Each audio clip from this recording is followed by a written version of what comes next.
Hello and welcome to my setting of Psalm 24 using the New King James Version verbatim. Here I go. Ready? 1, 2, 3. The earth is the Lord's and all its fullness, the world and those who dwell therein. For he has founded it upon the seas and established it upon the waters. Who may ascend into the hill of the Lord, or who may stand in his holy place?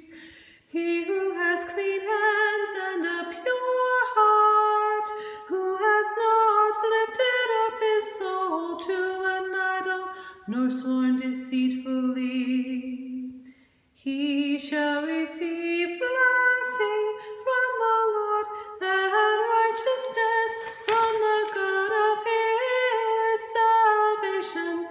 This is Jacob, the generation of those who seek him, who seek your face. Lift up your heads, O you gates, and be lifted up, you everlasting doors, and the King of glory shall come in. Who is this King of glory?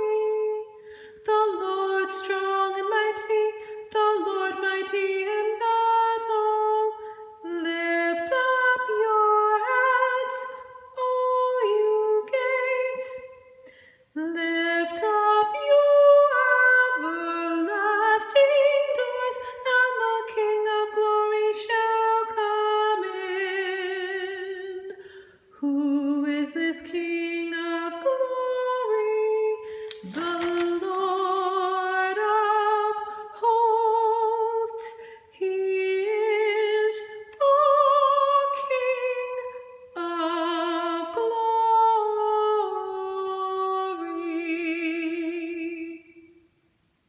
Okay, so I wanted to just start off the video just with the song, just to start off, just to get you going with it.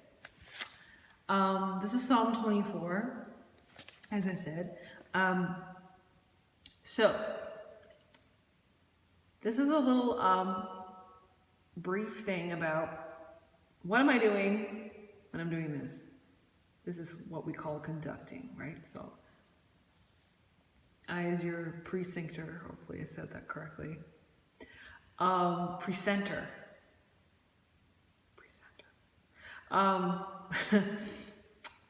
That I'm doing this to show you where your beat is. Now, something that would be very helpful for you to know that I want to talk about today is for you to know where your downbeat is. See how I just went down when I did that?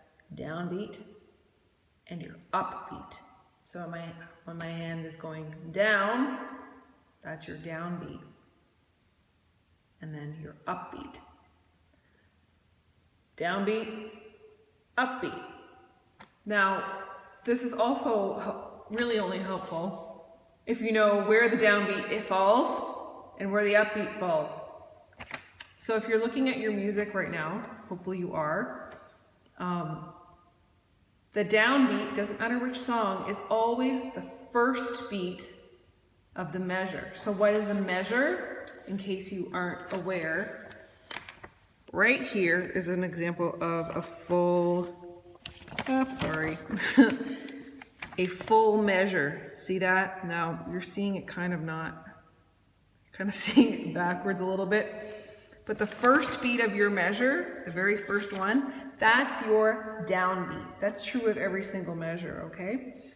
Your last beat, a very good example, see this measure right here actually, where you just have straight quarter notes. You have 4 beats in this measure. And every single bar here, you'll have 4 beats. Anyways, your very first beat that my finger is pointing to right now, that's your down beat. Your up beat is going to happen on the last beat of each measure. Okay? I'll say that again. First beat is your down beat. Last beat is your up beat. Okay? So that's true of every measure. Doesn't matter which song it is. So there you have it. If you know where your downbeat is and your upbeat is in your music, first of all, it's easier for you to follow along in your music. Second of all, if you don't know where your upbeat and your downbeat is, but you understand what the conductor is doing when the conductor is going like this versus this, then if you lose your spot, per se, because it happens to anyone, it can happen to anyone, a trained musician or untrained, you can watch your conductor and get back on. That's the whole point of why a conductor conducts anyway, to help you stay where you need to be. I don't want to talk too much today about what 4/4 time is, but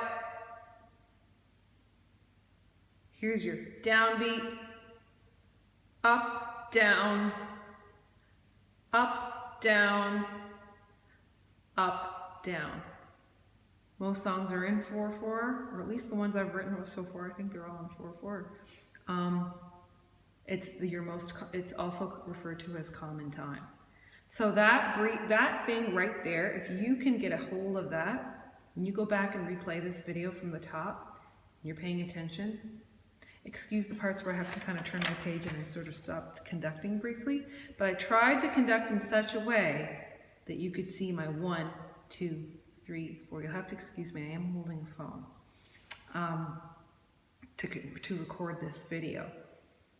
So that, I don't want to give you too much all at once, but that one thing, if you can grasp that, it's going to make a huge difference.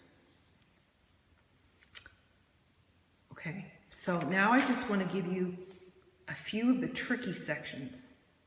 I do acknowledge that in the middle of this piece, there's a little bit of an odd word setting, okay? Not odd for the text, but odd in terms of maybe perhaps a little bit unusual in terms of rhythm, especially for what you might be used to. So I'm going to start from He who has clean hands and a pure heart for a moment to just help you with that. Okay? I'm going to give you a bar of nothing, as we call it in the music world. 1, 2, here I go. He who has clean hands and a pure heart, who has not lifted up his soul to an idol, nor sworn deceitfully. So I want to stop and talk about that for a minute. Your downbeat on who has not happens on not. I'm going to use my pencil as a conducting one for a second.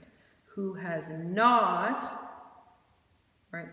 Who has not lifted up his soul. Soul happens on the upbeat. So I'm just giving you an example of how this is helpful, say in this tricky section like this. Who has not lifted up his soul. And now to happens on the downbeat. To an idol, nor sworn. Sworn happens on the upbeat. Who has not lifted up his soul to an idol, nor sworn deceitfully. So seat, the syllable seat, happened on the downbeat. So I'll do that whole thing. Who has not lifted up his soul to an idol, nor sworn deceitfully. So the beauty of the video is you can go back and watch this if you're having a hard time catching that. This video has already gone on 9 minutes. I don't know how that happened. I'm trying to keep these short. So that's all I'm going to give you for right now, but hopefully you can go back and watch and it's helpful.